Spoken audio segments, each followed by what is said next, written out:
Rodrigo Duterte. Nakabaon na yan doon sa tayo.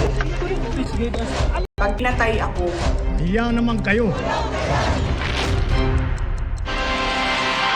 Mga kapuso, kada taon ng laman ng ating pagbabalik tanaw ang mga bagyo. Pero ngayong 2025, may kasabay na daluyong ng galit sa bawat ipinagluluksang nasawi sa mga pagsusungit ng panahon. Nahukay nito ang mas malalim pa palang problema sa ating lipunan. I-recap natin yan sa pagtutok ni Marie Zumali.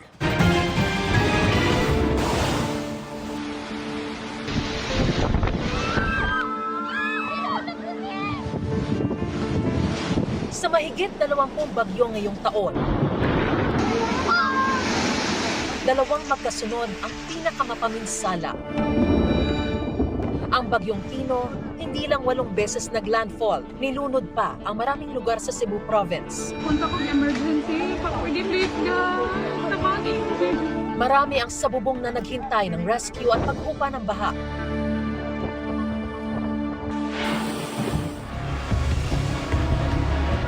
Walang nagawa sa pagtangay ng tubig sa kanilang mga gamit. Kahit mga sasakyan, inanod na parang mga laruan. Daga na. Mula Liloan hanggang lungsod na Mandaue Agoy! Ano? Agoy! at sa Cebu City. Natuma na sa balay guys. Never na mo rescue. Baka yan. Pinaluliyuan. Please lang. Pinakatumatak na imahe ng mga bagyo ngayong taon, ang patong-patong ng mga sasakyan. Kinakabahan po kami kasi habang tumatagal, tumataas din yung tubig. Parang umabot na nga sa kalahati ng second floor. Sa bawat probinsyang dinaan ng bagyong Tino, Naabot na sa... Oh my God, ginoo ko. Oh my gosh. tulad sa Negros Provinces at sa Palawan,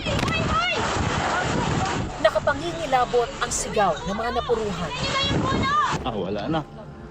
Wasak na. Sumuko na talaga. Dama ang panghihinayang sa mga nasirang ari-arian at kabuhayan at ang panglaw ng pangungulila sa dami ng mga pumanaw. Hindi may paliwanag. Nung nagising kami, paalang ang baha. Walang minuto, umabot siya dito. Umakyat kami sa bubong. Tapos kumulaps yung building sa tabi namin. Doon tumama sa bahay na inakyatan namin, collapse din kami. Nadamay kami. Tangay kami lahat. Idineklara ang state of national calamity para mapabilis ang pagbangon. Pero wala pa man yan, nanalasan naman ang superbagyong Uwan.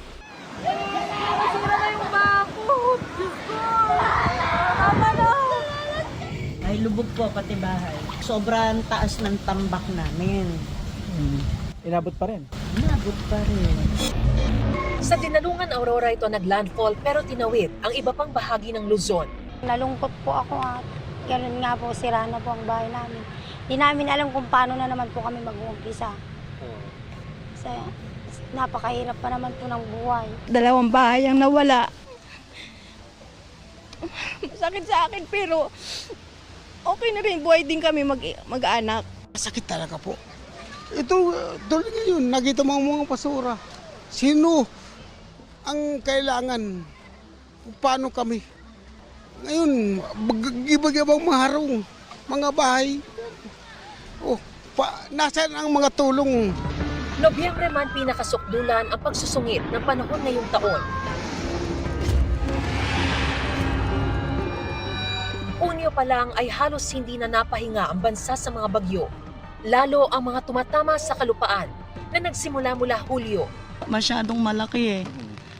Hindi na po mapigilan yung tubig. Karamihan, nagdulot ng mga pagbaha at pagguho. Hanggang sa mga huling linggo ng taon, binabasa ang pag-asa ng marami dahil sa habol ng mga bagyo. Pusputi naman ito po as dagat na dire. Ang wanig yung mahipos yung nga butang. Ambot gani sir. Saon eh. Awa sa suba, God. Wala namang tabang di pag among mga pamilya sa among giuna. Pagbalik mo, di naman mada. Ianod mo misog. Masakit eh. Pray, bisan isa, wala kami may na, hawas, kita ng balay namin. Siyempre, kasubo way pagani nag-abot ang ayuda. Santino, lain naman nga bagyo ang nag-abot. Taon-taon, halos pare-pareho ang kurot sa pusong dulot ng mga unos sa Pilipinas.